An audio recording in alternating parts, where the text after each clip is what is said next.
He just forgot to make his slides, really, so we're gonna do it You're this giving way. away all the story. Sorry. It's too early in the morning. How are you? Great. What's SumUp? SumUp is card acceptance for small merchants. We're one What of the the hell few is card startups that acceptance? have this beautiful advantage of just showing a physical device that just explains what we do. It's basically what you know as a POS terminal, the clunky stuff that you know at merchants, and that's the 21st century version, very much geared towards small merchant, like one-man shows that if you run your business and you sell T-shirts all by yourself, you have like 100,000 things to worry about, and you really have no time to worry about payments. So this is the one-click kind of solution to easily allow you to be a professional business and accept payments. Great. Good elevator pitch. Now for the real story. What's behind this company? Like, where were you started? How did you end up with this Bulgarian connection that I just heard? Exactly. So first of all, I have to say I'm super happy to be here because this is the first time I'm at a conference in Sofia. We actually started back in 2012, also with an office in Sofia. So it's a little bit like a home ground for us, but we've been very much under the radar in the past. But launched the Bulgarian market early this year, so I thought now is the time to really go out and tell people about SumUp, what we do, where we are, and where we're here. We actually started out in 2012 with exactly this idea, providing small merchants with card payments, and our company vision is actually to become the first ever global card acceptance brand, because that doesn't really exist, but I'll tell you more about that one later. And everybody said, this is not working. You're going to the long tail, Robin with his T-shirt shop, he's too small, you don't make enough money of it, you cannot do this, and I think we proved everybody wrong. But it is true, the margins are relatively thin, so you need large volume. So how do you tackle that? Because Europe's quite fragmented, different regulations, different languages. So how do you do that? So the important thing, first of all, is that when you have a proper Silicon Valley startup, you just get unlimited venture funding and you just buy the market. That's kind of the self-fulfilling prophecy that you somehow feel when you sit in Berlin and look at the US. However, in payment, that doesn't really work because the payment market is so large and takes such a long time to build the trust and get the merchants on board that we're really focusing to get every single merchant on a profitable unit economic-like basis. So we acquire them a lot online, obviously, but also have a number of partnerships in place where we get merchants on our platform. And we actually today sell like 3,000 readers plus a day and look at 12-month payback periods in doing so. And how many merchants total so far? I would love to say 1 million, but it's like 850,000, training to get to 1 million this year. Just south of 1 million, right? How do you get to 1 million? And how do you get to 10 million? Well, with 3,000 a day, it's not that difficult. I miss 150,000 to go to 1 million, so another 50 days or so, I should be there. How do you get to 10 million? I think in the end, we had this very funny discussion on Wednesday here at the FinTech panel, talking about client ownership and who owns the client and so on. I believe the way this is going, everybody is like us going to super simple sign up, takes a second to open an account. If you look at all of the challenger banks, in the past when your parents opened a bank account, they spend like half a day and build the relationship with the banker. Now if you don't like this bank, you click a button, you go to the next bank. So in the end, you just always win through the product. All right. So I remember when you guys started, Square was already quite active in the US market. Everyone was kind of expecting them at some point to come to Europe. But then you had you guys, and then you had the Rocket Internet guys doing Pay 11. There was iZettle, which we'll come back to in a second, of course. So there was like a moment in time, there was like heated competition on the startup side, and then maybe you should tell us what happened. Like it was actually worse because we were kind of the first to start, except for the Swedish guys, but they were on this little island, so not so relevant. But we were the first Europeans really to start, and within like a year or so, we had like 30 players in the European market that all kind of get a MagStripe dongle from China and now kind of try to do this business. And then people very quickly realized that it's quite difficult because it's not only about the card reader, it's about this whole operation. When you think about getting 3,000 merchants on the platform a day, KYC, onboarding, customer service, shipping of card readers, there's a lot of stuff around that you have to take care of, and many players, let's say, left the market pretty soon. And if you talk about competition, now, okay, there's Square, there are the Swedish guys and us. in the global market, and then we have a couple of local competitors. There's a Russian guy, there's a South American guy, there's a South African guy, there's a Mexican. But overall, globally, I think the market is pretty empty, which is very funny because if you think about the incumbents, you have like in every country, you have like 20, 30 acquirers and 2 or 3 big ones. And none of them actually do this on a global scale. I mean, yes, First Data kind of bought 2 or 3 companies, so they are in like 5 companies at the point of sale, in 5 countries. But there's really no global brand, and I think we are at a pretty good position. We're today in 31 countries, so that definitely makes us the one with the largest footprint. I mentioned Pay11, which you ended up merging with, so tell us a little bit of the backstory there. So the Pay11 were a kind of, let's say, friendly competition, because we were both based in Berlin, so we knew each other for quite some time, and it just made sense for basically to do the merger. We did this with like 2 goals in mind. Number 1 was obviously size, and the second one, even more important, is that we actually broke even on that acquisition just because of efficiencies and so on. And we did the very, let's say, you hear about a lot of mergers failing. We actually managed to grow continuously throughout the merger, which kind of put us in this very nice position that for the last 2 years we're actually running profitably, which makes the whole investor relationship much easier.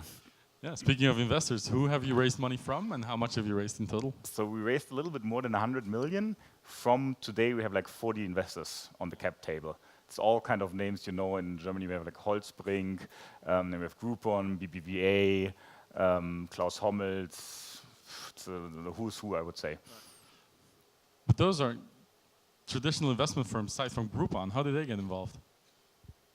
They also have an investment arm. So they're all purely financial investors. There are no strategic investors. Got it. Okay, so you have Pay11 and SumUp, get married, are still competing against this little Swedish company that ends up, this is the elephant in the room, ends up getting acquired for 2.2 billion in cash 2 weeks ago, I guess it was, by PayPal. Which, by the way, PayPal also tried to launch their own card reader. I don't know if anyone knows, like PayPal here. I don't know if it's still around, but so they tried to compete, couldn't really do it. Didn't have a huge footprint in Europe, ended up buying iZettle. Tell us, did they also talk to you? No, actually they didn't. I mean, the iZettle earlier. Does that make you sad? Yeah, do you feel rejected? Obviously. You see me here sitting and crying. It's a very sad story, and I would really love the PayPal guys to call us. Hi, PayPal. No, kidding aside, I honestly, me and my co-founder Daniel, we believe so much in this market and the growth there is and the potential there is, because yes, we have 850,000 merchants, but in the global sphere, that's still kind of a drop in the bucket. So we actually want to run this business in the long term, and we're really not for sale. And everybody knows that we're not for sale. So not that many come and ask. Fair enough. There's always a price tag at which it makes sense, but I think I wouldn't sell at 2 billion. That's interesting. Were you surprised though when it happened? Not really, because they kind of beat the drums on this whole IPO thing. Which so you think that was a strategic move on their part to kind of get the attention? Whenever you do an IPO, you kind of get some attention and you do this dual track bullshit, and so it's the easiest way to market to investors. So when are you doing an IPO? As I said, we're here for the long term and growing the business. An IPO could mean for the long term, right? True. I'm not saying no, but I think for the next couple of years, we are definitely better off as a private company. Okay. So geographically speaking, what are the growth markets for you? And how are they being handled differently than when you started in 2012? Like, how do you tackle new markets? So how do we tackle new markets? So we're in 31 countries now. So for us, this launching new markets is more like a day-to-day business. We actually have one team that does nothing else that kind of launched new markets. We launched like 15 markets last year, which is the whole of Eastern Europe and the Nordics, plus Chile actually. And the product is relatively similar in all markets, where it's always a card reader and helps small merchants to run their business and accept card payments. Great. And is it different on the product side when you go to countries like Latin America or Asia? We're not in Asia yet. Asia is an exciting market that we're watching. In Latin America, obviously, you have a couple of local specificities where you can actually do financing at the point of sale, which are so-called parcelados, where you allow the merchant to extend credit to their end customers. So you can buy a shirt from me and finance it over 12 months, obviously as a small merchant, you don't have the money to wait for the money to come in 12 months. So we actually accelerate it to you and basically get you the money today, and the end customer pays over time. That's also an interesting proposition for the European market, but I don't see the end customer kind of having the mindset for that. So so one of the things that struck me when PayPal bought iZettle is, when I was watching iZettle launch, they were all about the card reader, but they've really expanded. They provide microloans to small businesses. They do some accountancy, analysis, and data. Are those features you also have planned, or do you really want to focus on the core business? We learned earlier, it's all about focus. So we are a payments company, and we focus on payments. We always obviously look at the other verticals. For example, this lending story comes back every year or two, and I'm a banker by training, so I think I understand lending. But whenever we even do the most adventurous business case for this lending thing, it never gets to more than 10% of our revenue in year 5. So far, we always decide it makes more sense to invest these 10% into payment and have 10% more payments revenue at that time, just out of the focus. And you shouldn't also forget, with payment alone, you're solving an enormous problem for the merchant. So one of the other things I remember when Pay11 launched, they were very adamant about, we make our own card readers, we're in full control of the product. Those other guys, SumUp and iZettle, they have them produced, so they're not in full control. Well, is that the case still? Like that's actually our story. Is that your story? Well, now that you're Pay11, it's one company. It doesn't. But where do you actually produce the devices? So the reality is, when we went, I'm not excited to be in hardware. When we went out in 2012, we looked at the market, and it's basically controlled by 2 guys, Ingenico and Verifone, and they live of making expensive terminals. There's all kinds of security, all kinds of standards, so these terminals are just by nature expensive. So for them, there is zero incentive to do a cheap terminal. And to us, in order to really go to the long tail and help Robin with his t-shirt shop, we need to have a super affordable terminal. This actually retails at 30 euros a pop at the moment. So there is no good solution out there, and that's why we went out to build our own terminal, and it's really a big competitive advantage, not only because of price point, but also because of the whole integration between the app on the phone and the back end. To have the whole thing in-house just makes a much better product. And I mean, look at this. This is like 10 times more beautiful than anything else you have seen in the market. I mean, they really make an effort to make it as ugly as possible. I think the Ingenico guys especially.